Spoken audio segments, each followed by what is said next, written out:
देवरू घरे है नै खंदौरा के ले जाई धके फ्लाइट सैया घरे चली आई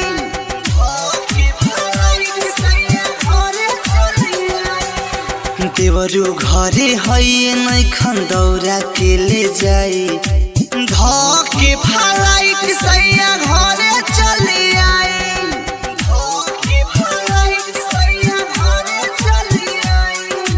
बबुआ के भाड़ा बाबे कोसिया भराई धके फ्लाइट सैया घरे चली आई। एसएन रिकॉर्डिंग स्टूडियो जतौर बाजार।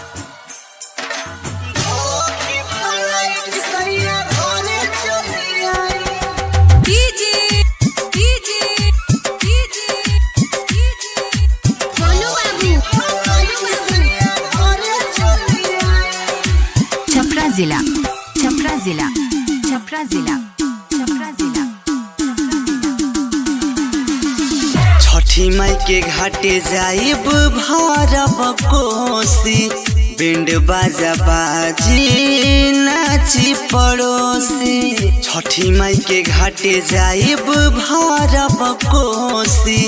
बिंड बाजा बाजी नाची पड़ोसी जान जहो बात मान जाहो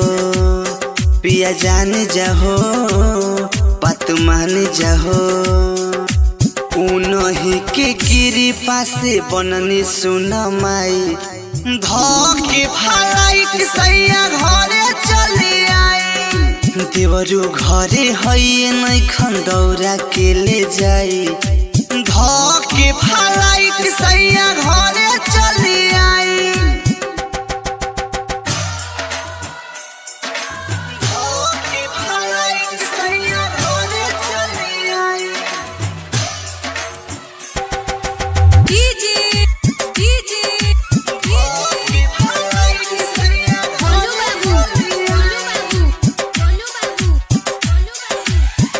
जिला छपरा जिला छपरा जिला छपरा जिला एसएन रिकॉर्डिंग स्टूडियो जतौर बाजार। राइटर गोल्डन दौराल की गोइले घाटे सिर के सिर रखिले से राजन के साथ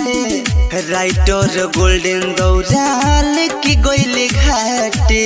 सिर के सिर रखिले से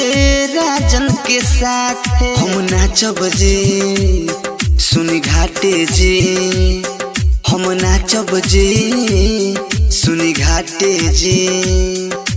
रघुनंदन के भजन बजाई धके फ्लाइट सैया घरे चली आई देवरू घरे है नै खंदौरा के ले जाई धके फ्लाइट सैया घरे